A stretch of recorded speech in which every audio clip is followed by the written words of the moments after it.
तो अपना जो सूत्र है ना जो हुआ था, सोपक्रमम निरुपक्रमम च कर्म तत्संयमाद अपरांत ज्ञानम अरिष्टेभ्यो वा। तो ये जो कर्म है, कर्माशय, दो प्रकार का इसका भेद बता दिया, सोपक्रमम और निरुपक्रमम। कि जो अभी कर्म कर्म जो है प्रारंभ हो चुका है फल देना, वो हो गया सोपक्रमम। और जिसने अभी कर्म को फल देना प्रारंभ नहीं किया है, वो निरुपक्रमम। और उस कर्माशय में संयम करने से योगी को जो है ये ज्ञान हो जाता है कि ये व्यक्ति कब तक जिंदा रहेगा, ये कब मरेगा। उसके अपरांत का ज्ञान, मतलब जो है उसकी मृत्यु का ज्ञान हो जाता है। और एक अरिष्टेभ्यो वा, और अरिष्टों से भी मृत्यु का बोध होता है। मृत्यु के जो चिन्ह दिखाई दे जाते हैं, वो चिन्ह अवश्यंभावी जो चिन्ह होते हैं, उन चिन्हों को यहाँ पर अरिष्ट शब्द से कहा गया है। नहीं तो मृत्यु के चिन्ह तो बचपन से दिखाई देते हैं। हर चीज की मृत्यु होगी ये बात हमें पता चल जाता है ना। कोई भी भौतिक पदार्थ है वो मरेगा, ये तो चिन्ह उसमें सब में है ही। क्योंकि जहाँ परिणाम है तो परिणाम खुद चिन्ह है मृत्यु का, है या नहीं है? है जी। हाँ। लेकिन अरिष्ट गिनाए गए हैं आयुर्वेद में, उन वहाँ उन अरिष्टों की तरफ इशारा कर रहे हैं ये। तो ये अवश्यंभावी चिन्ह जो है ना, कि वो आ गए तो अब दवाई वाई काम नहीं करेगी और मृत्यु निश्चित है, तो उनसे भी जो है जाना जाता है। और यहाँ पर जो है स्वर्ग की बात भी कही, तो इसका मतलब है कोई स्वर्ग लोक तो रहा है। रहा है मतलब है, उसकी बात जो है ना बार बार आती है। और यम पुरुषों को देखते हैं, तो ये यम पुरुष भी जो ना कोई मनुष्य योनि से अलग है कोई। सिद्ध सिद्धान व पश्यति, सिद्धों को देखते हैं तो ये सिद्ध भी कोई है। और पितरों को देखते हैं तो पितर भी हैं। तो एक सांख्य में एक वो आता है, अष्ट विकल्पो दैव। देव जो होता है वो 8 प्रकार के हैं, है ना। ब्राह्म है, प्राजापत्य है, ऐन्द्र है, पैत्र है, गांधर्व है, याक्ष, राक्षसा, पैसाचा, ये देव योनियां हैं। और तैरियक योनि जो है वो 5 प्रकार की है ना। तो तिर्यक योनि जो है पशु है, मृग है, पक्षी है, सरीसृप है, स्थावर है। पशु, मृग, पक्षी, सरीसृप और स्थावर, ये 5 प्रकार की। और मनुष्य जो है वो एक विधा, एक ही प्रकार का है। तो ये वहाँ पर आता है वर्णन। तो इनमें जो है गंधर्व, यक्ष और ये सब आते हैं। ये वर्णन मिलता है, होंगी ये योनियाँ अपने को इनसे। गुरुदेव, हाँ हाँ। फिर मनुष्य तो उसको कहते हैं जिसके पाप पुण्य बराबर हो, उसको मनुष्य कहते हैं। जिसके पुण्य मनुष्य ज्यादा जो है हो, ना, पाप कम हो, उसको देवता कहते हैं। ऐसे भी तो आता है गुरुदेव, ये क्या हो? देखो मनुष्य किसको कहते हैं वो एक अलग विषय है। मनुष्य योनि का मतलब है कि जो इन मनुष्य योनियों में आ गया, है ना। पाप पुण्य भली मत देखो तो भी जो है ना मनुष्य योनि मिलती तब है जब पाप से पुण्य जो है ना प्रभावी हो जाए, तभी मिलती है मनुष्य योनि। मनुष्य भी तो कई प्रकार के हैं गुरुदेव। कोई दुष्ट बुद्धि है, कोई दुर्बुद्धि, देव बुद्धि है। ऐसे तो जितने मनुष्य ना उतने प्रकार के मनुष्य हैं, और जितने पेड़ है ना उतने प्रकार के पेड़ हैं। और नीम के पेड़ भी एक जैसा कोई भी नहीं मिलेगा, नीम के पेड़ के पत्ते भी एक जैसे नहीं मिलेंगे। यहाँ वो वाली बात नहीं है, यहाँ ये वाली बात है कि ये योनियों में जो भेद है ना, जैसे गाय अलग है और घोड़ा अलग है ना। तो ये अलग अलग योनियां हैं। ऐसे मनुष्य फिर तो योनि ये जो है भी ना, होना चाहिए, है ना। ये भी होना चाहिए गुरुदेव। ये कहाँ है फिर तो? ए? फिर तो ये भी बेरा होना चाहिए हमने, कहाँ है वे कौन से? वे लोग?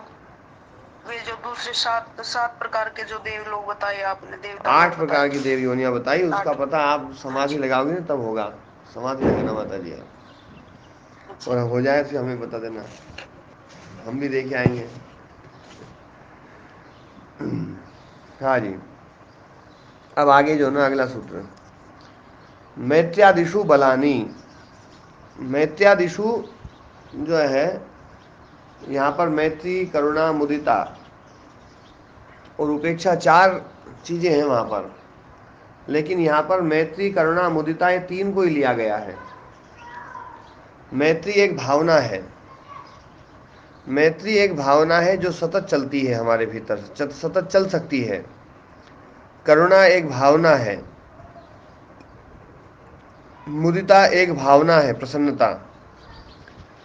पर उपेक्षा एक भावना है क्या?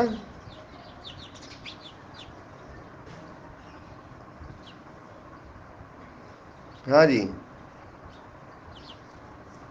उपेक्षा का तो मतलब है कि बस छोड़ दिया है ना। उपेक्षा में भावना नहीं चलेगी कोई। महाराज जी भावना तो है ही, भावना बिना क्या छोड़ा। नहीं, भावना का मतलब है एक निरंतर वृत्ति चलना। तो मैत्री की वृत्ति चल सकती है, करुणा की वृत्ति चल सकती है, मुदिता की वृत्ति चल सकती है। उपेक्षा तो छोड़ने का नाम है। उस विषय को छोड़ दिया, वो विषय आया था हमने उसको छोड़ दिया, छोड़ने का नाम उपेक्षा है। तो फिर उसको हम पकड़े तो फिर उपेक्षा क्या हुई? तो उपेक्षा को भावना नहीं माना जाता है शास्त्र में। तो ये 3 को ही भावना माना जाता है, इसलिए इन 3 भावनाओं में ही समाधि होगी।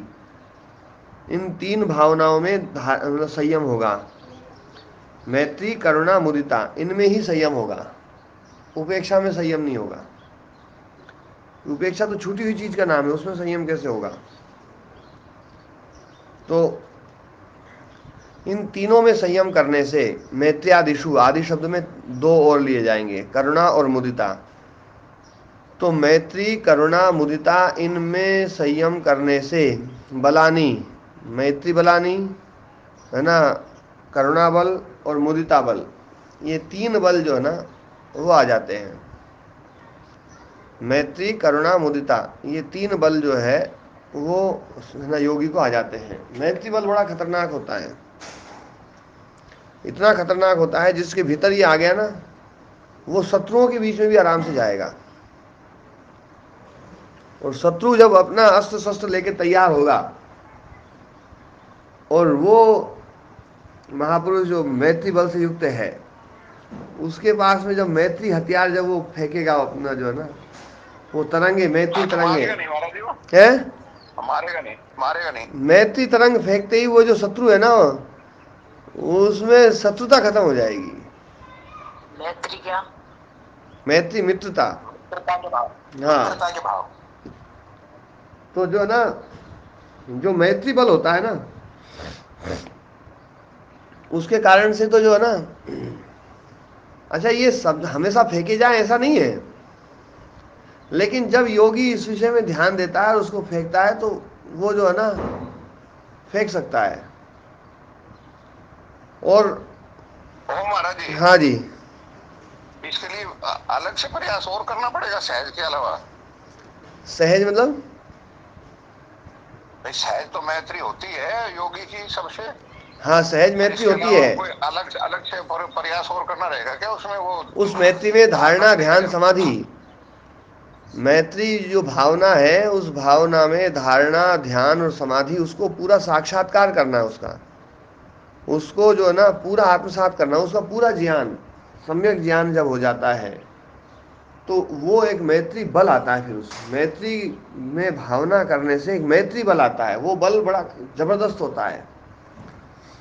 उस बल की तरंगे जिसके ऊपर डाल दी उस योगी ने, वो भगत बन जाएगा। और उस बल की तरंगे जो ना इतनी खतरनाक होती है कि बड़े से बड़ा मतलब जो ना। हाँ भैया 1 मिनट रुको जी, हमारे पास। हाँ बोलो जी, बोलो।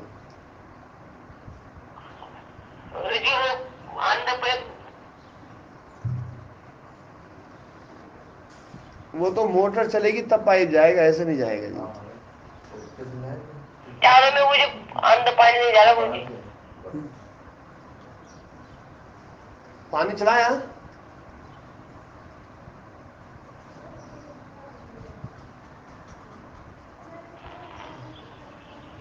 मुझे पानी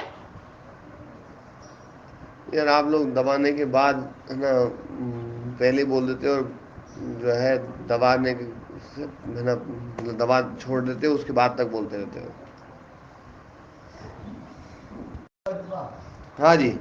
तो अपनी चर्चा चल रही थी कि मैत्री में है ना, संयम करने से जो मैत्री बल आता है, वो मैत्री बल इतना आता है कि किसी भी खतरनाक जगह पर योगी जाने में डरता नहीं है। और वो जो है ना, हम योगियों के जीवन में देखते हैं, ये सब बहुत मिलता है। महर्षि दयानंद जी के जीवन में खूब मिलता है ना। बुद्ध के बारे में कहा जाता है कि वो उंगलीमार डाकू के उसमें जो है ना, वो बहुत खतरनाक था। और जब वो गए और अंगुलीमार ने कहा रुको, तो जो है उन्होंने यूं थोड़ी केवल कहने मात्र से कि भैया मैं तो रुक जाऊंगा, पर तू कब रुकेगा, इतने कहने मात्र से वो रुक जाए। वो जो वाक्य बोला, उस वाक्य के साथ में अपनी जो मैत्री बल की जो तरंगे हैं, वो तरंगे फेंकी है। और उस तरंग से जो आहत हुआ वो अंगुलीमार, तो बिल्कुल सब कुछ चीज़ भूल गया। राव करण सिंह आया था, जैसे ही मैत्री बल की तरंगे लगी, राव करण सिंह जो है वो वापस हो लिया। ऐसे खूब प्रसंग आते हैं। तो जो है मतलब यहाँ तक कि केवल इंसानों में नहीं, पशु पक्षियों में भी वो तरंगे छोड़ सकते हैं। तो ये जो बल है, ये बल बड़ा विशेष बल है। तो है ना, अब इसकी चर्चा वो उसको व्यास भाष्य पढ़ते हैं। ओम स्वामी जी। हाँ जी।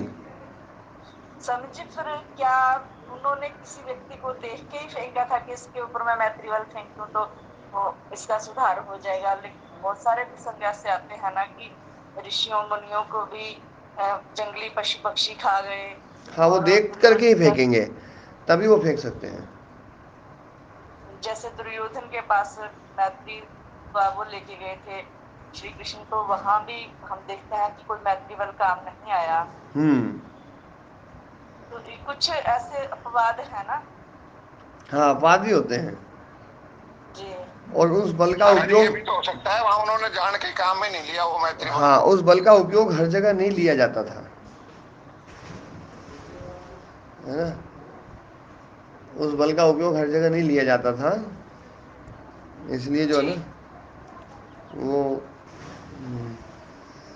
नहीं तो उस बल का उपयोग यदि ले तो फिर तो सब जगह तब तो वही, तो कुछ वही बिगड़ वही। ही सकता। हाँ, तो अपने पराक्रम पुरुषार्थ की जरूरत क्या पड़ेगी फिर, हाँ जी। है ना। अपना बुद्धि बल और अपना वो उसका भी तो प्रयोग करना चाहिए व्यक्ति को। पर स्वामी जी, वहां तो बुद्धि भर काम आ नहीं रहा था ना, कि इतना बड़ा महाभारत का युद्ध हो रहा था, तो अगर ऐसे कोई प्रयास कर लिए जाते तो वो नहीं, सारी। भगवान कृष्ण जी तो बिल्कुल पक्का था कि भगवान कृष्ण जी तो जो है ना, ये चाह ही रहे थे कि भैया पापियों का संहार हो जाए, सही। स्वामी जी, इसके परिणाम भी तो अभी तक हम भुगत रहे हैं ना। नहीं, उसके जो परिणाम है ना, वो उसके परिणाम नहीं है। ये जो कहा जाता है ना कि महाभारत युद्ध के बाद में भारत का पतन हुआ, जी जी महाभारत युद्ध के लगभग जो है ना हजारों साल तक कोई पतन नहीं हुआ है। जी जी महाभारत युद्ध के बाद तो बहुत अद्भुत शांति रही भारत में। जी। भारत का इतिहास आप देखेंगे तो है ना, जो है ना, मतलब पिछले 1500 साल से पहले का यदि भारत देखें हम, हाँ जी तो वो भारत जो है ना, धन वैभव संपन्न, विद्या संपन्न, और गुरुकुलीय परंपरा से युक्त, और अच्छे अच्छे सूरवीरों से युक्त, बहुत अच्छा आचरण, ये इन सब से युक्त जो है ना भारत रहा, जी। है ना। तो ये तो भारत का स्वर्णिम काल माना जाता है। महाभारत के बाद में जो ये कहते हैं ना लोग, महाभारत के बाद में पतन हो गया, ये हो गया, वो हो गया, तो क्या है, कथाकारों की और है ना उपदेशकों की बढ़िया जो है ना कि भैया, बोले भारत का पतन क्यों हुआ? बोले भैया वो तो महायुद्ध हुआ था, युद्ध में सब मर गए। तो युद्ध में तो जो अच्छे लोग थे ना उनको बचा ही लिया बस, बाकी तो सब जो दुष्ट थे उनको है ना जो है ना मारना ही था। तो कई तो ऐसे भी थे जो मतलब पांडवों के पक्ष में थे, और वो मरे तो भगवान कृष्ण युद्ध पे मतलब रथ पे नाचने लगे। तो अर्जुन ने पूछा, बोले भगवान आप नाच रहे हैं, खुश हो रहे हैं, ये तो हमारा आदमी मर गया।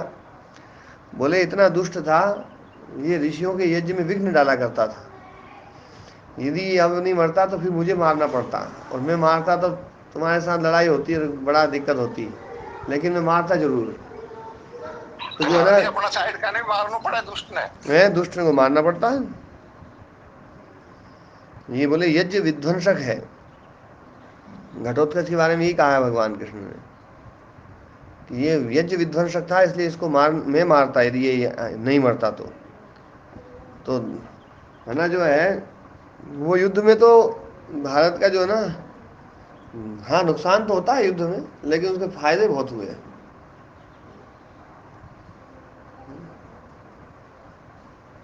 तो हाँ जी, अभी तो अपन शास्त्र को पढ़ रहे हैं, बाकी उदाहरण दोनों प्रकार से मिलते हैं। मैत्री बल का प्रयोग है ना हुआ है, ऐसे उदाहरण तो खूब मिलते ही है ना, क्यों जी नीतू जी? जी सम जी। मैत्री बल का प्रयोग हुआ है, ऐसे उदाहरण मिलते हैं। हाँ हाँ, जी। ये भी मिलते हैं कि कई जगह मैत्री बल का प्रयोग नहीं किया। हाँ तो जी। नहीं किया वो उन्होंने नहीं किया होगा, लेकिन किए हुए तो मिलते ही हैं, इसका मतलब बल तो होता है, ये तो अपने को मानना पड़ेगा। हाँ जी, ये तो मानना पड़ेगा, समझ बल हाँ तो है। जी, चिदानंद जी आप कुछ बोल रहे थे। हाँ। जी गुरु जी, हम्म। था हम्म। कि ऐसा भी होता है क्या कि इसमें अगर सामने वाले की हमारे प्रति भावना अगर दुष्टता की है, अगर वो शत्रुता रख रहा है, उसकी भावना हमारे मैत्री वाली भावना से अधिक प्रबल है, तो वहां मेरी मैत्री भावना का प्रभाव नहीं पड़ेगा, ऐसा भी इसको कह सकते हैं क्या? हाँ ऐसा कह सकते हैं, पर जो मैत्री बल होता है ना जो योगी का, वो बहुत प्रबल होता है वो। जी हाँ वो इतना प्रबल होता है कि बड़ा जो है ना अद्भुत है ना सामर्थ्य होता है उसमें। और यदि हम ये कहेंगे ना तो फिर ये बात आ जाएगी कि भैया भगवान कृष्ण का जो भगवान कृष्ण तो परम योगी थे, उनका जो बल था ना उस बल से तो कम बल है ना, मतलब ज्यादा बल किसका होगा?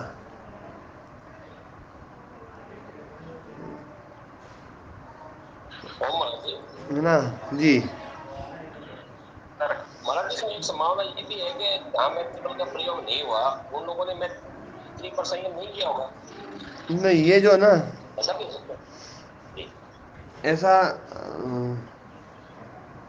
अपने जो समाधि से जो प्राप्त सिद्धियां है ना, उन सिद्धियों का प्रयोग नहीं करता है योगी, ये बात तो आती है। इन सिद्धियों को जी विघ्न मानता है योगी, ये विघ्न है। जी। ये परंतु सारी सिद्धियों को हरिमौलिक सिद्ध होता है ऐसा जरूरी है। है। सब सिद्धियों को सही करें हरि होगी, हाँ ऐसा तो आवश्यक नहीं है। नहीं, पर भगवान कृष्ण में देखो मैत्री बल तो था, है ना। भगवान कृष्ण जो है ना, जी भगवान कृष्ण को देखो योगी का स्वरूप मानना है, मानना पड़ेगा अपने को, है ना। भगवान कृष्ण को तो योगी जो ना महर्षि स्वामी दयानंद सरस्वती ने माना है। वहां तो ये कहा जा सकता है कि उन्होंने वहां मैत्री बल का प्रयोग करना उचित नहीं समझा हो, हाँ क्योंकि परंतु वो अन्य उदाहरणों में तो ऐसा ऐसा नहीं लगता मुझे। क्योंकि वो है ना, उन्होंने देखा था कि दुष्ट आदमी जो है ना ये दुष्टता फैलाएगा, और है ना जो है वहाँ पर अपना क्षत्रिय धर्म ये है कि दुष्टता को जब ये मतलब ये, क्योंकि वहाँ पर अपना प्रयोग करके ये तो सुधर जाएगा, लेकिन बाद में फिर गड़बड़ करेगा, एक नहीं गड़बड़ करेगा दूसरा गड़बड़ करेगा, तो बहुत उनका जो है ना बड़ा वो था। तो भगवान श्री कृष्ण नीति निपुण भी थे जी, वो अपनी नीति का भी प्रयोग कर रहे थे ना, उनको बहुत कुछ करना था उसमें, जान वो जैसा चाह रहे थे वैसा हो गया फिर।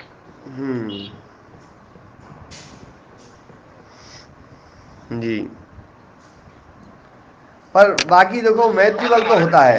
अपनी बात तो ये है देखो कहाँ पर मैत्री बल का प्रयोग क्यों नहीं किया, ये नहीं किया, ये तो बड़ा एक विषय जो है ना अलग विषय है, और इस पे अपन बहुत देर बहस करेंगे तो भी जो है ना कोई निष्कर्ष शायद नहीं निकलेगा।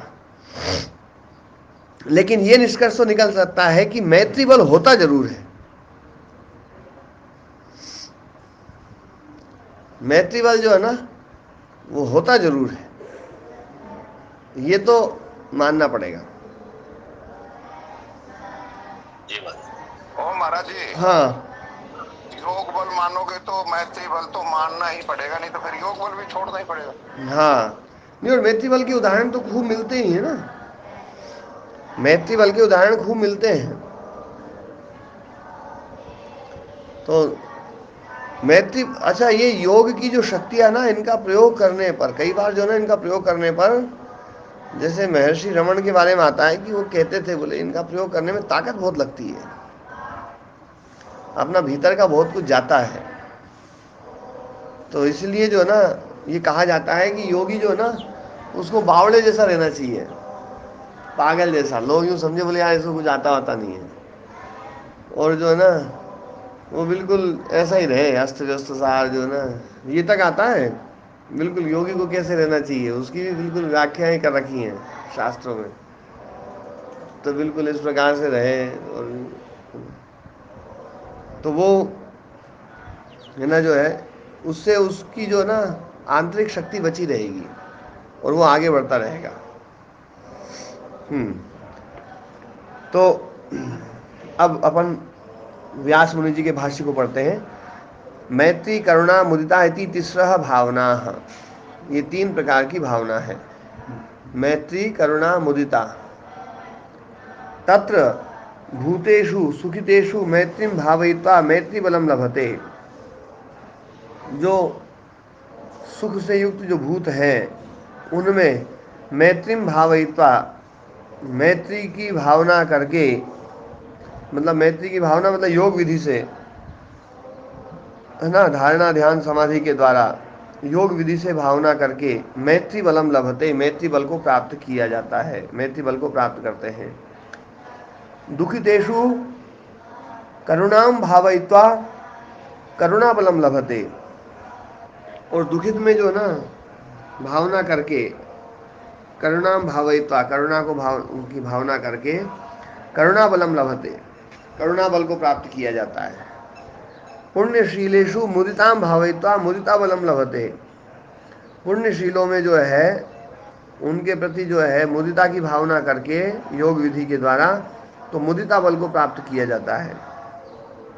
भावनातः समाधि यह स संयमः, और भावना से जो समाधि हो रही वही संयम है, मतलब उन भावनाओं में धारणा ध्यान समाधि करने से है ना जो है ना वो संयम, मतलब धारणा ध्यान समाधि। ततो बलानी, उसके बाद बल प्राप्त होता है, और वो बल कैसा होता है?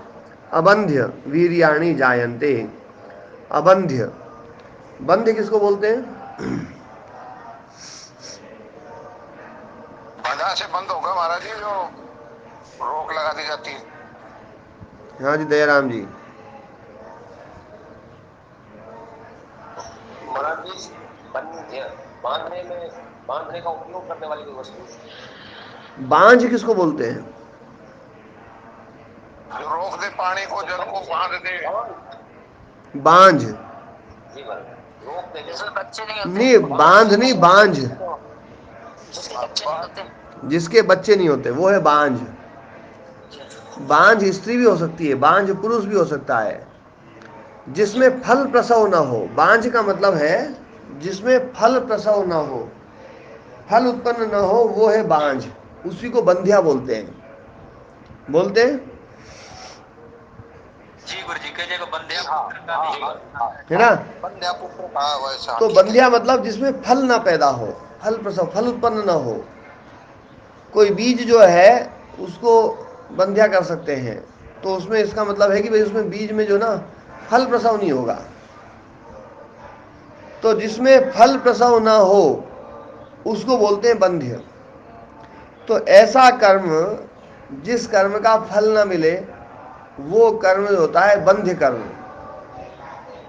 और जिस कर्म में का फल मिलना ही मिलना है, कोई रोक ही नहीं सकता है, उसको बोलते हैं अबंध्य कर्म। और कर्म भी यदि वीर का हो तो वीर का कर्म होता है वीर्य। वीर का जो कर्म है उसको कहा जाता है वीर्य। वीर्य शब्द जो ना मतलब वीर के कर्म के लिए प्रयुक्त होता है। शरीर में एक धातु है वो एक अलग विषय है, लेकिन ये जो ना वीर्य शब्द यहाँ पर वीर का कर्म, तो वो जो ना उससे ततो बलानी, वो बल इस प्रकार का होता है अबंध्य वीर्याणी, मतलब जिसका पराक्रम या जिसका जो ना कर्म जो है वो अबंध्य हो, मतलब वो फल देकर के ही जाएगा, बिना फल दिए नहीं जाएगा, ऐसा बल होता है वो। मतलब उस बल का प्रयोग कर दिया तो फिर जो है ना वो फल देगा ही देगा। चिदानंद जी, जी गुरु जी। हाँ, ऐसा नहीं कि योगी से सामने जो ना फिर को टिक पाए, है ना, वो नहीं तो फिर यदि योगी ने उस बल का प्रयोग किया और सामने वाला हिंसक ज्यादा हिंसक है तो हिंसक है बोले उसके कारण से उसका बल रुक गया, तो फिर तो वो बंध वीर्य हो गया। शास्त्र इसको अबंध वीर्य कहता है कि ये जो बल है ये अबंध वीर्य है। तो तत्व बलानी अबंध वीर्याणी जायन्ते। ठीक है। महाराज जी जैसे वो अमोघ शब्द का प्रयोग होता है, अमोघ। अमोघ, हाँ, मतलब जिसको रोकना कठिन है ना, वो है अमोघ, जिसको विचलित ना किया जा सके। ये तो आशीर्वाद और श्राप में भी लागू हो सकता है गुरुदेव। हाँ, कोई योगी किसी को श्राप दे दे, किसी को आशीर्वाद दे दे तो ये फलित होगा। हाँ, वो बल होता है। जी। तो है ना, वो बल के बारे में कहा अबंध वीर्याणी जायन्ते। अब एक बताया उपेक्षा भावना क्यों नहीं है, तो बोले पापशीलेषु उपेक्षा न तो भावना। पापशीलों में उपेक्षा की जाती है, न कि भावना। कि जो पापी आदमी उसके बारे में विचार नहीं किया जाता, भैया है ना, जो है ना, देखो ये पाप कर रहा है, ये पाप, देखो ये पाप है ना, जो है ना, उसमें कोई भावना नहीं है, वहाँ तो उपेक्षा की जा रही है। तो पापशीलेषु उपेक्षा न तो भावना, ततश्च तस्याम नास्ति समाधि थी, इसलिए उसमें समाधि नहीं है। क्योंकि भावना क्या है, भावना का मतलब है पुनः पुनः अनुसंधानात्मक जो संस्कार है, संस्कार विशेष, बार बार बार बार उस विषय पर चिंतन करना, बार बार बार बार उस विषय का अनुसंधानात्मक जो संस्कार विशेष, उसका जो संस्कार पड़ रहा है, वो है ना भावना। कि ना कितना बढ़िया है, कितना अच्छा है, देखो कितना अच्छा है, या बहुत दुखी है तो करुणा का जो भाव बार बार आ रहा है, तो ये बार बार करुणा का भाव आए, बार बार जो ना मुदिता का भाव आए, बार बार मित्रता का भाव आए, उपेक्षा का भाव नहीं है ऐसा कोई।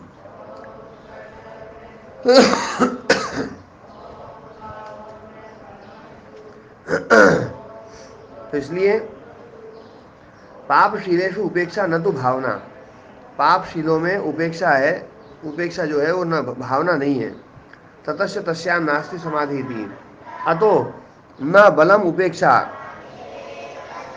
उपेक्षातः, उपेक्षा से कोई बल नहीं मिलेगा। मित्रता से बल मिल सकता है, करुणा से बल मिल सकता है, मुदिता से बल मिल सकता है, उपेक्षा से कोई बल नहीं मिलेगा। यदि उपेक्षा से बल मिल जाए फिर तो जो ना वो तो बड़ा मामला गड़बड़ हो जाएगा। तो बलम उपेक्षातः, न बलम उपेक्षातः तत्व संयमाभावात्, क्योंकि वहां पर संयम का अभाव है, क्योंकि वो चीज नहीं है वहां। तो ये है ना जो है मैत्यादिषु बलानी, बलेषु हस्ति बलादीनी, तो बल में हस्ती के, हाथी के बल में संयम किया जाए तो हस्ती बलो भवति, हाथी के समान बल जो है वो होता है। वैनतेय बले संयमात, गरुड़ के बल में संयम करने से वैनतेय बलो भवति। वायु बले संयमात वायु बल इति एवं आदि, सब जो है ना तो ये बल हो जाते हैं। और हम देखते हैं महर्षि दयानंद जी के जीवन में जो बल है ना, जो है ना, ऐसा बल था, बिल्कुल एकदम सामान्य रूप से लंगोट को ऐसा निचोड़ करके दे दिया तो उसमें पानी नहीं निकला। 2 सांडों को यूं पकड़ करके एकदम अलग कर दिया। क्यों जी? है? तो ये जो ना एक विशेष बल है ये।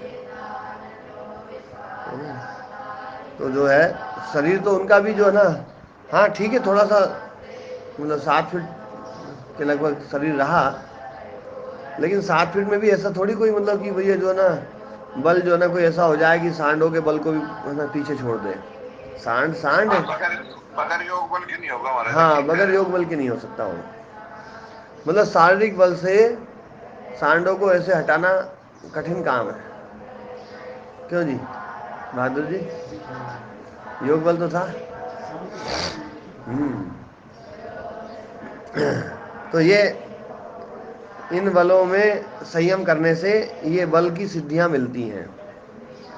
और ये सिद्धियां सब है ना बाधक हैं योग में, समाहित चित्त में। व्युत्थान चित्त में तो ये बड़ी साधक सी लगती हैं कि यार ये आ जाए तो समाज का ये कल्याण कर दें, समाज का ये कल्याण कर दें।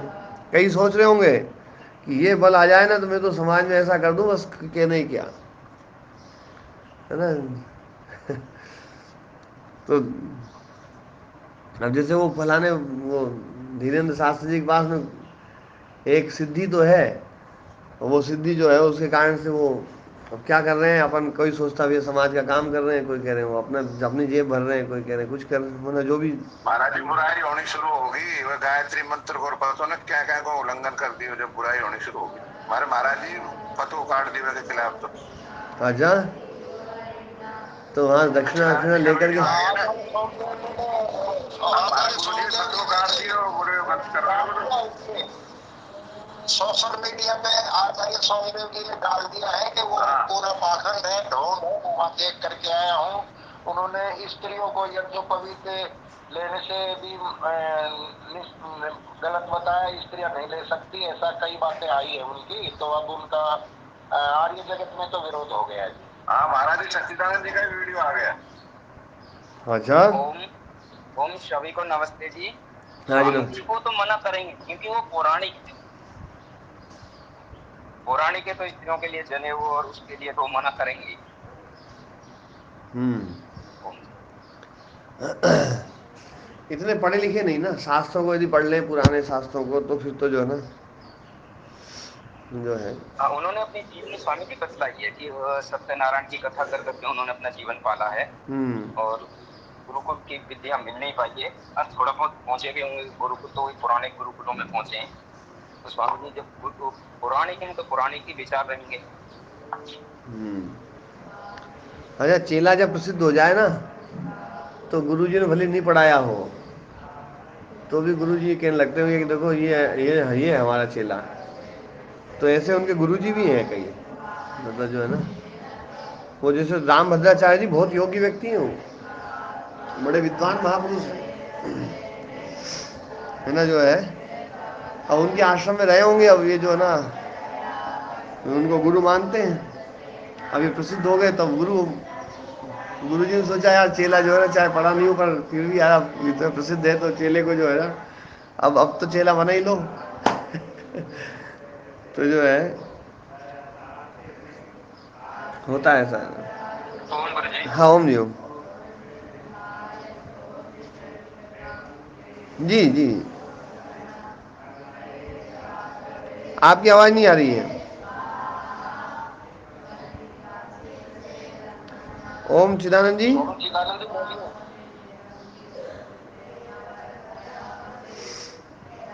स्वामी चिदानंद जी आपकी आवाज़ नहीं आ रही है।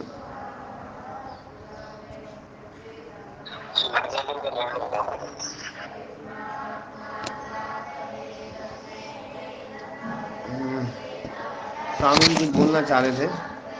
हाँ जी, ओम हाँ जी, अब आई। हाँ जी जी गुरु जी, मैं कह रहा था कि इस विषय में मेरा तो ये मत है कि हम जिस तरह से इसको ले रहे हैं ना, हम किसी व्यक्ति को जब देखते हैं कि उसमें कुछ अच्छा है तो हम चाहते हैं कि वो सभी धरातल पर क्यों नहीं अच्छा हो जाता। और कहीं भी अगर वो छोटी सी त्रुटि करता है तो उस त्रुटि को हम इतना बड़ा बना देते हैं, वो भी तो वही है, क्योंकि कहीं ना हमसे वो देखा नहीं जाता, जबकि ये नहीं होना चाहिए। और मुझे दूसरा एक चीज लग रहा है, किसी की निंदा या उसमें दोष निकालते समय अगर हमारे अंदर यह भावना है करुणा की, अगर हमको है तब तो हमको उसकी निंदा या दोष निकालना उचित है। जी। लेकिन अगर किसी का दोष निकालते वक्त अगर हम प्रसन्न हो रहे हैं, हंस रहे हैं और उसकी निंदा करते वक्त हमको खुशी मिल रहा है, तो वास्तव में हम अच्छे निंदक नहीं हैं जी, और हमको ऐसा बचना चाहिए। बिल्कुल सही कह रहे हो, है ना। जो है पर क्या है स्वामी जी ना, कुछ विषय ऐसे हैं जिन विषयों को कुछ लोग ऐसा मानते हैं कि ये समाज के लिए जो ना बड़े गड़बड़ है। जैसे अब है ना, जो लोग अभी जो विषय उठाए ना कि स्त्री को जो ना ये जो कोई देना, या स्त्री को विद्या से रहित रखना, या स्त्री को जो ना ज्ञान से रहित रखना, ये जो है ना, ये बड़ा विषय जो ना एक अलग ही विषय है, और इस पर कभी अलग चर्चा करेंगे। तो इसलिए लोग जो है थोड़े से आक्रोश में हैं, जी जी, है ना, इसलिए थोड़े से आक्रोश में है। बाकी तो जो है ना ये है ना जो है, और बाकी मैं तो ये मानता हूँ, देखो हमें जो अभी विरोध करना चाहिए ना, वो विरोध करना चाहिए तो है ना जो है मुसलमानों का, ईसाइयों का, ये ज़्यादा हमारे लिए खतरनाक है। मैं भी यही कहना चाह रहा हूँ जी। और देखो मैं राम भद्राचार्य जी के बोल रहा हूँ, बहुत योग्य विद्वान आदमी है, बहुत ही जो है ना बड़े अच्छे महापुरुष हैं वो। और बड़े बड़े विद्वानों में, बड़े बड़े आचार्यों में भी कुछ कमियां हो सकती हैं, तो हमें उनसे बड़े जो दोषी लोग हैं पहले उन पे टारगेट करना चाहिए, उनको पहले, हम अपने ही लोगों को पहले झुकाने में लग जाते हैं, ये मुझे ज्यादा उचित नहीं लग रहा है। पर क्या है, आप एक बात समझो, यदि किसी ने जो है ना मतलब स्त्री को वेद नहीं पढ़ना चाहिए, यजुर्वेद नहीं पहननी चाहिए, ये बात बोल दी, और यदि कोई आर्य समाज में बड़ा विद्वान है और यदि उस पर टिप्पणी नहीं करी, तो उसकी दुकानदारी बंद हो जाएगी आर्य समाज में। तो सब अपनी अपनी दुकान बचाने के लिए है। महाराज जी मैं भी यही कहना चाहता हूँ। महाराज जी सच्चाई भी तो कुछ होगी, दुकान बचाना अलग विषय है महाराज जी। देखो क्या है राम कुमार जी, इसमें जो ना फिर अपन चर्चा करेंगे कभी। आज तो समय हो गया, और बच्चों आज कुछ जोर से मंत्र बोल रहे हैं, आवाज़ भी मेरे को सुनाई कम दे रही है। ना कोई बात नहीं, उनको बच्चों को मत रोको, अपनी पाठ बंद कर ले पर बच्चों को शाम को समझाएंगे कि भैया यार थोड़ा ये। हाँ ओम आज थोड़ा स्वास्थ्य भी आपका ऐसी लग रहा है। ना स्वास्थ्य बिल्कुल टनाटन है। जी जी जी। हाँ जी, आज मैं थोड़ा धीरे बोल रहा हूँ, बस इतना ही है। ठीक, ओम प्रणाम। ओम प्रणाम।